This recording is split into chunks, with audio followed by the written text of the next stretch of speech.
Further, we're joined in Lagos by Femi Oladehin, Head of Structured Finance at BGL. Femi, thank you so much for joining us. Firstly, paint us a scenario of what is happening with the fuel scarcity issue in Nigeria at the moment.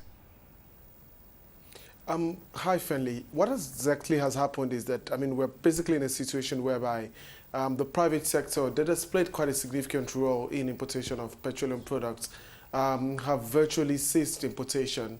Obviously, for lack of payment of the subsidy differences by the federal government. The implications of that prices have gone up artificially, especially in cities outside of Lagos and probably Abuja. A lot of those states are currently selling way above the approved prices.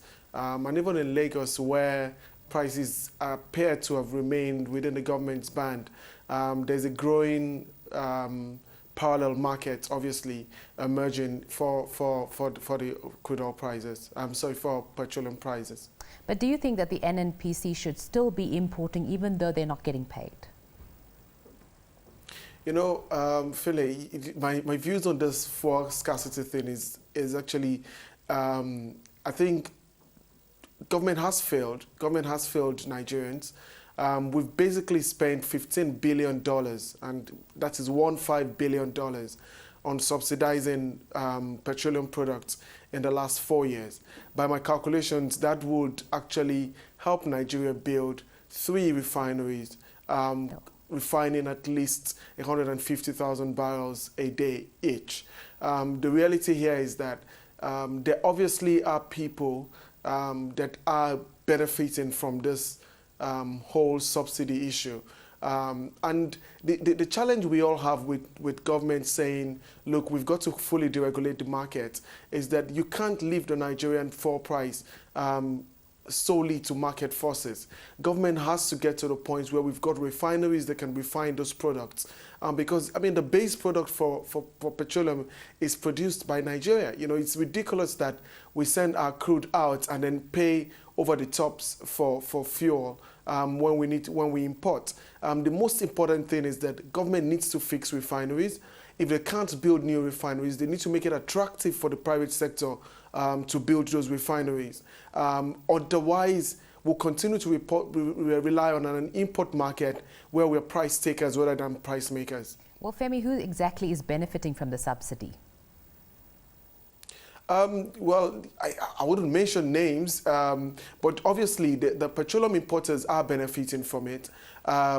Obviously, there are cartels around the NNPC itself who understand the way the whole subsidy issue works, and they basically get products from the NNPC at subsidized prices, and basically sell those same products at the open market at market prices. For me, I think that continues to allow rent seeking, which I believe is probably the reason why the government has failed in its attempts to ensure that deregulation brings down prices and increases products.